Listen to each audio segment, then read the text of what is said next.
Akka Mahadevi, 12th century, was a radical saint poet, mystic, and philosopher of the Lingayat, Shaiva movement in Karnataka. She is remembered for her fierce devotion to Lord Shiva, whom she addressed as Cherry.content, and for rejecting social conventions around marriage, modesty, and women's obedience, centuries before such defiance was imaginable. Akka Mahadevi was renowned for her beauty and intelligence. A local king sought to marry her, promising wealth and protection. She refused, or, according to some traditions, left the marriage because it demanded obedience that violated her inner freedom. In a society where a woman's value was tied to marriage, Akka made a shocking declaration. She belonged to no man. Her only chosen partner was Cherry.content, her name for Shiva. This was not symbolic devotion. It was a political act. By rejecting marriage, she rejected the primary structure through which patriarchy controlled women. Akka Mahadevi entered the Anubhava Mantapa, the great spiritual assembly of Lingayat saints, dominated by men like Basavana and Allama Prabhu. She was questioned, tested, and doubted, not for her ideas, but for her gender and choices. Tradition holds that Allama Prabhu eventually acknowledged her realization, affirming her as an equal. This recognition mattered because it was earned without conformity. Akka did not soften her voice, change her life, or explain herself into acceptability.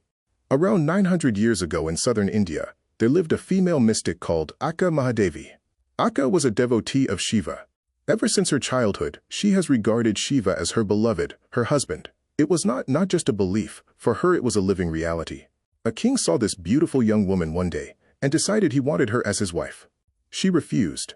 But the king was adamant and threatened her parents, so she yielded. She married the man, but she kept him at a physical distance. He tries to woo her, but her constant refrain was, "Shiva is my husband." Time passes, and the king's patience wore thin. Infuriated, he tried to lay his hands upon her. She refused. "I have another husband. His name is Shiva. He visits me, and I am with him. I cannot be with you." Because she claimed to have another husband, she was brought to court for prosecution. Akka is said to have announced to all present, "Being a queen doesn't mean a thing to me. I will leave." When the king saw the ease with which she was walking away from everything, he made a last futile effort to salvage his dignity. He said, "Everything on your person, your jewels, your garments, belongs to me. Leave it all here and go." So in the full assembly, Akka just dropped her jewelry, all her clothes, and walked away naked. From that day on, she refused to wear clothes, even though many tried to convince her. It was unbelievable for a woman to be walking naked on the streets of India at that time, and this was a beautiful young woman. She lived out her life as a wandering mendicant and composed some exquisite poetry that lives on to this very day.